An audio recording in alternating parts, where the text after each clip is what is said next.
All right, y'all. I'm so excited to have you back here with Alumni on Air. Alumni on Air is a beautiful video podcast that we do at Teach for America Memphis. We have amazing alums like this come in and tell their stories in our alumni impact room. And we have an amazing guest here that I cannot wait to get into. I actually had the pleasure of coaching with this individual. But before we get into his story, let me introduce myself. I'm Dr. Jamisha Hayes.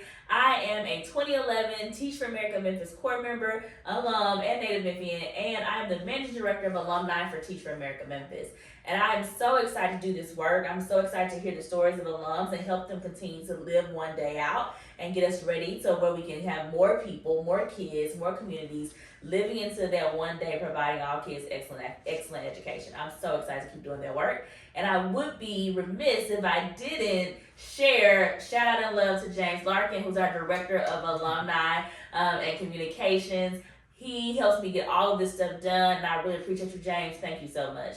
And so, without any more time being wasted, let's hear from this amazing individual. Can you please tell us your name? Yeah. My name is Fortunato. I am a 2016 Memphis core member and alumni, proud resident of Memphis, if not a native Memphian. And similarly, I just want to shout out James and Jamisha for having me here. I wouldn't have survived Teach for America if not for them, and a big part of my values as a teacher and my confidence in the classroom is the work that they did with me, when I first joined in 2016 and the 2 years I was part of the Memphis core. Love it, love it, love it. And I love you to death. I mean, you were such an amazing core member and just have been such a treat to see you blossom as a alum. But before we get into that story, what's the history behind your name, if any? Is there any funny stories of Nick Fortunato? What I've never asked you that actually, when I think about all these years I've known you. So there's not necessarily a origin story to why my name is Nick. There's no other real Nicholas or Nick in my family on either side, but I am a twin, and I have a twin brother named John who still lives in New Jersey. Shout out to John. He and I were born 1 minute apart. And the story goes, and I've been able to confirm this with all the participants, that when we were first born, fresh out the womb, I was named John and he was named Nick. And my mom's mom, or not, it was my dad's mom, sorry, was staring at us through the window in the delivery room, was like, I think he looks more like a Nick and he looks more like a John. And so my parents, just switched our names real quick before they went down with the birth certificate. So for about 5 minutes or so, I was John Fortunato. But my friends, for a long time, my friends and I have had a lot of conversation and debate about, how important is your name in situations like that, And I'm a really firm believer that if my name was John, I don't know if I'd be in this chair right now, I think that has so much impact on your journey, from a very operational standpoint, getting sorted into certain classes or into certain groups. It affects who you meet, it affects who you hang out with, and therefore it shapes your values. I like to think that no matter what, all roads lead to Memphis, but I'm very thankful that my name is Nick. I love my name. I wouldn't change it, but I used to be John. I never knew that, and that's such an amazing story. Yeah. I think that's so true, though, that the name that you have does have impact on your future. Yeah. It has it's a part of your destiny. And I think I've never thought about it until you said that, but I appreciate that perspective.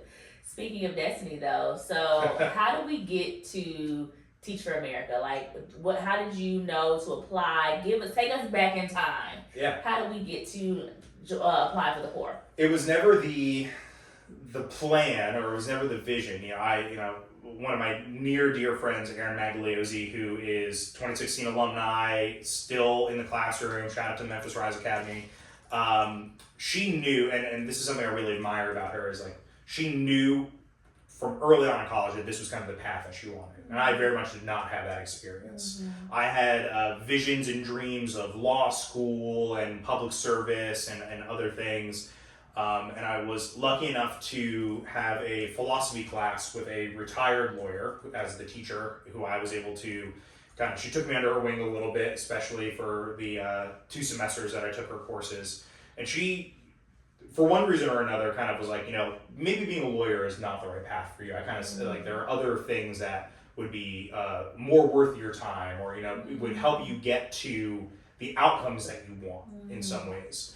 And I found myself kind of rudderless for the first time. I had written this path for myself, from late high school. I had I had set up these dominoes and all of a sudden the board had been cleared. And so I was interning with a organization in Philadelphia called the World Affairs Council, and they do a lot of global education for nonprofits. And one of the smaller things that they did that I was pretty heavily involved with was a model UN program that they ran for schools throughout Philadelphia. And so for about 5 months or so, I was writing curriculum for them, essentially writing the model UN briefs and the situations and then implementing them with schools. But then after that, I actually decided to go in and be an instructor, and it was for a middle high school, Catholic middle high school in Philadelphia. And that was the first real experience I had with teaching. And it was the first time I had been leading youth in a way. I had lessons about global events or how to actually teach them how to do a model UN program. And I got this itch, there was like this feeling that I was like, oh, like this feels good. Like this feels right in a lot of ways. Coincidentally, around the same time, my mom had whispered something in my ear. She always does. Shout out to Rosemary. She's like, have you heard about Teach for America? I think that's something that you might want to check out. So, did my digging. I was like, oh yeah, wow, it's like the perfect intersection. It's public service. It's, getting to move somewhere new and try something new. And most importantly, it was kind of continue this pathway to education and see if this is really what what at the time I felt like my calling was, or what I felt like I was the best use of my time and energy. So, applied for Teach for America. Lucky enough to get in, really excited. I was kind of like a late applicant, went through some of the final rounds, wasn't really sure whether the time was going to work out. And then as in classic Teach for America fashion, you rank your 10 cities.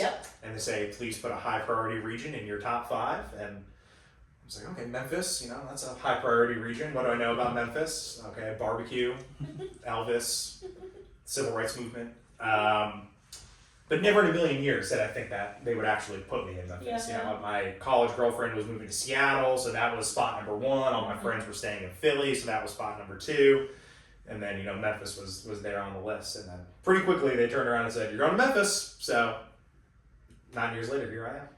And that's, first of all, shout out Rosemary. Because big shout to Rosemary. Because Rosemary, I think it's, these last couple times I've done episodes, it's been moms or somebody in that mother or maternal or parental space that exposes the child to hey, Teach for America. So thank y'all for that, because it's amazing that pathway of people being able to figure it out. And so thank you for that. And I'm a recipient of that happening, so I'm very thankful.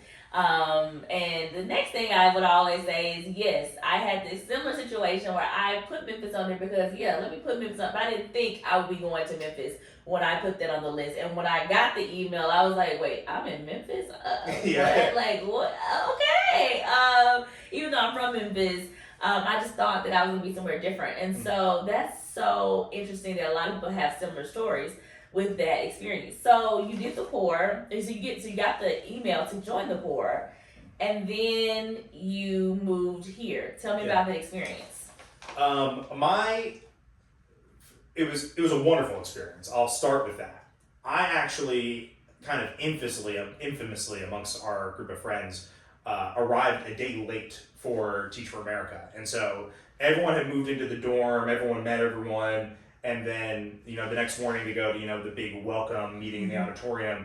And I walk in late to that because, for one reason or another, I wasn't able to move in that Sunday. And so I show up Monday morning, walking around University of Memphis with my giant roller duffel, all my stuff that I moved to this new city with, and roll into this auditorium and sit in the back oh man, who are all these people? I don't know anyone. And I took a chance on Memphis, moving somewhere. You can always say no. That's the thing. It's they say you're moving here, and if you don't want to move here, we may reconsider, but ultimately it's you either do it or you don't. Right. And so I took a chance on Memphis. It was intimidating but exciting to move somewhere where you don't know anybody. Yeah. And it really is, what I like to say to people is it gives you the opportunity to kind of rewrite your narrative or it's a clean slate in so many ways. And so I moved here, and huge shout out to the 2016 core year. There was something in the water. There was something in the water at Rawls Hall, very specifically, that it was just this intense sense of community and togetherness. And we, very quickly, I think people found their little cliques or their groups or these larger groups, but pretty much as a whole, we really were a unit. And it was I often describe it as almost like a fifth year of college in some ways, because especially for me, I moved somewhere not knowing anyone. You move into a dorm room with strangers that are all, going through this really intense experience together. You wake up early, you put on a suit, get on a bus, you go teach 3 kids in a summer school program when you've never, realistically taught anyone how to read or write or do math before. And it's boot camp, but it was so invaluable to getting us mentally and physically prepared for what we were about to undertake. It was certainly not for the faint of heart, and it's something that I think a lot of people, myself included, were kind of surprised by at first. We're like, oh wow, this really is intense, this is serious. Rightfully so. It is something that was kind of instilled in us in that moment, and I think has been like a mantra and kind of like a guiding force ever since for me, was that every day matters, because you can never take it back. You can never redo that day. Every at bat matters. Failure is okay as long as you're using it as a moment of growth and like a learning opportunity. And so that was, especially going through Institute, it was like, wow, we got to get it right. We got to make sure that we know how to do this, because we need to make sure we were putting our best foot forward for the kids and the communities that we're about to serve. And Summer Institute played a huge role in me actually feeling prepared to do that, along with the amazing coaching and work that was done by like the Memphis Rise Academy team, especially in those last couple of weeks and when we first started up there. And I think that people don't really, understand the power of Institute, because it is an intense and serious and very important time for you to, like you said, it's almost like a fifth year. It's almost like a mini gap year in a summer in 6 weeks, where you're like learning life, growing up very quickly. Some people are getting their first apartments. Some people are getting their first time ever having like light bills, like what, buy a car, all of those things. And I also like have to be up and teach babies every single day and learn lesson plans. And like you said, I've never, like you know how to say, the letter B or pronounce it, but to teach someone, how do you teach, like learning that is amazing. And I think the power that you talked about of Institute, or pre-service as we call it now, that experience allows you to do that work with people. And I think the power of your core, that 2016 core, y'all were something different. Y'all did have an energy. And I am saying it on camera, so they got it. But it's on the record. It's on the record now. But it was definitely a different energy of you all together, coming together and doing the work and learning, but also having a good time of building those foundational relationships necessary for like the next rest of your lives, actually. I got married, at the time of recording, I got married a week and a half ago, and there were so many 2016 core members there. It is a community that, TFA Memphis may last for 2 years for a core member, but it's like a lifetime of community building and connections and people that you can rely on. And, while I may not be in the classroom, I may not be in a school teaching anymore, like the relationships and the skills that I have built because of the people that I surrounded myself with, and that I was lucky enough to have chosen me to be a community member with. It's just like it's a big part of like why I'm still here in Memphis and why I still feel connected to the mission that like one day, all kids one day. Exactly. So it's fall 2016. You've now finished Institute and you're now at your fall placement. Tell us about your first year experience. What was your school? What was your content? What was all that like? So I was hired to teach at Memphis Rise Academy Middle School. At that point in time, it was its third year of operation. Founding class had just stepped into the 8th grade. Originally, the founder and principal at the time, Jack Falstack, hired me to be the 6th grade math teacher, which, looking back, is so funny to me that was theoretically what I was going to do. And then pretty immediately after I was hired for that, before I officially started like summer PD with them, they said, hey, we know that you have this political science background. We know that, you did all this constitutionalism work in college. The 8th grade history position is actually open. We feel like that'd be a better fit. And I said, yes, please. Like that is, and so I was lucky enough to be able to slide in there. Also, a super invaluable experience that I think informed a lot of what I was able to do over the next 8 years after that was help build the culture of the 8th grade from really the ground up. We have the school culture we've built. There's the culture of that graduating class that as the founders, there was just this palpable energy amongst them, this excitement, because they really understood how special what we were building was. Yeah. And so it was a really, I got my butt kicked almost every day, in a really good way though. It's like the feeling when you go to the gym and you leave sore and tired, but you know that it's a really good feeling, Not that I go to the gym a lot. But there was this palpable energy amongst not just the students, but the staff there as well. And I was very lucky to be there at that time where similar to kind of like what I was describing with the 2016 cohort, everyone was there for the same reason. And everyone was so bought in and committed to the mission and the vision that Jack had outlined that the school was really operating on. It was infectious. Yeah. And so over the course of that year, I wouldn't necessarily say I was a good teacher, but I was really enthusiastic and I was really bought in on the work that we were doing. And more than anything else, I think I was I knew that I wasn't great. I knew that there was a lot of area for growth, and I was excited about those opportunities as we were going through. And so after my first year, we move into the second year, leadership of the school changes a little bit. They bring in a little bit more separate coaching staff. And that is when I really felt like I came alive. I had more hands-on dynamic coaching from leadership at the school. I felt really invested, and at the time I thought that it was going to be my last year, so I was going to go out with a bang, leave it all on the court. It was just this, there was something in the water at the school. I really don't know how else to describe it, about just the energy that we all had about showing up. And we had a longer day than most schools. Like our school hours just ran longer. We had a longer school year than most schools at the time. But all of those things were, we were able to justify and really support those things because we knew that it aligned with the mission that we had. Yes. And so as, I get into my second year, I'm figuring out, all my friends back in Philly, I get my government money at the end of 2 years. Great, that's why I'm here. And there's just this itch in the back of my head. I was like, maybe this isn't it. Maybe I'm not done yet. And so I ended up ultimately deciding to sign back on for a third year. And I said to everyone that would listen, this is it. 3 years, I'm done. I'm like, I can't do anything more than that. Right. My third year, I was lucky enough to step into a leadership role at the school. I became the 8th grade level chair. And it just lit a different kind of fire at me. At that point, I felt like I was a much more effective teacher.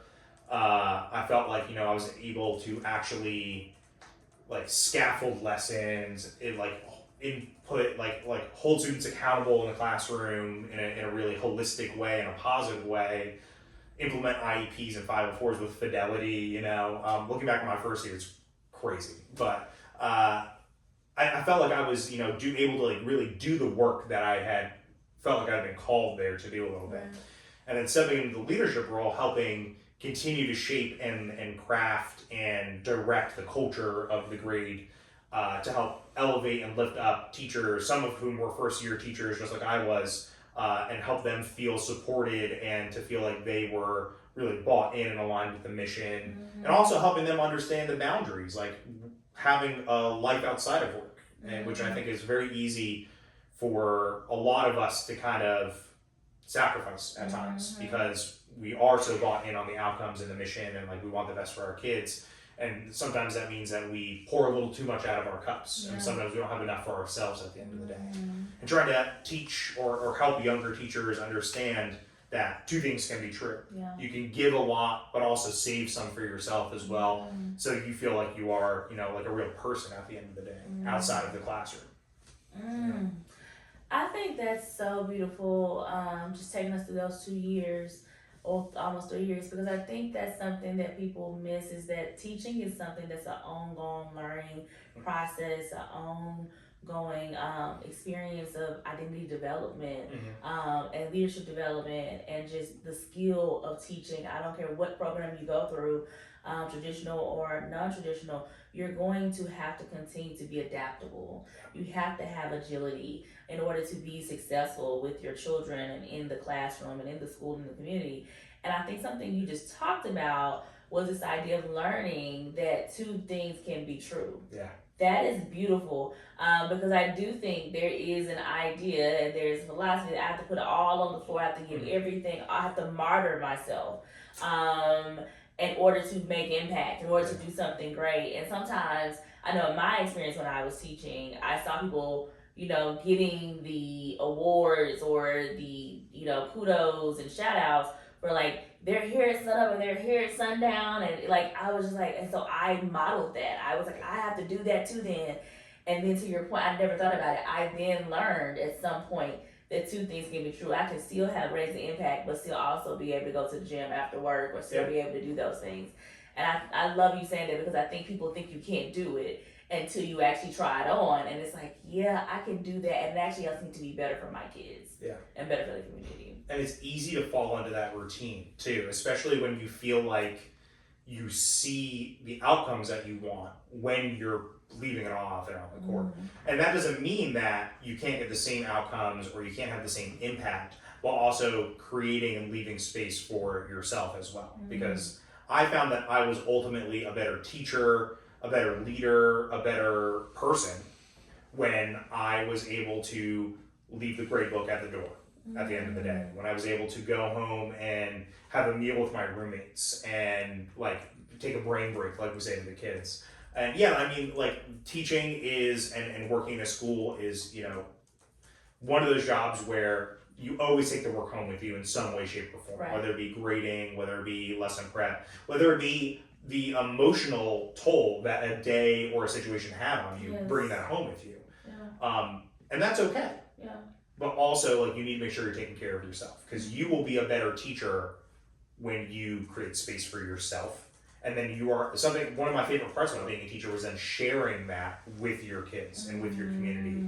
Because one of the things that was a huge tenet at the college I went to was this idea of cura personalis, which is, we can get into a lot of like the Jesuit pedagogy and things like that, but it's essentially the idea of like teaching the whole person. So, like I may be teaching kids about history, about social studies, American Revolution, but they also deserve to hear about and learn about all these different facets of life that maybe get left outside of the curriculum at times. And so, sharing your interests and your likes, like I love music. So we talk about music all the time. I liked, like bonding with kids about sports or things like that. It seems like a very little thing, but when you invest in that in yourself and you're able to pour that back out into the kids, like the relationships you develop are like so beautiful, and you feel like you have so much more impact in the work that you do. And I love this idea of taking care of yourself and then offering that up to the kids, offering it up to the community. I know that we have so many alums here in Memphis who, because they like tapped into them, they started rugby leagues. I know I founded a cheerleading program in my school and a girl talk program, which is the after school program for girls, to just be able to have a safe space to digest what it means to be a girl in middle school and in the community. So it's so many things, because we have an alum who started a debate team at a school, and that debate team is now super successful. I mean, so many different things that because people leaned into them and taught the whole, like they leaned into their whole being, kids were able to then tap into that and lean into their whole being. I think that's so beautiful. Yeah. And I think that's something that we should take a moment to think about now. I want you to take some time to actually tap into your whole being. Take a moment, step away from the computer, step away from the phone, from the screen, and really just take about 5 minutes just to check in on you. How are you doing? How are you able to live both truths? How are you able to do and be excellent in whatever you're doing, whatever your work is, but also how are you also being loving and showing up for yourself. How are you doing that? And then when we come back, we'll talk about that some more.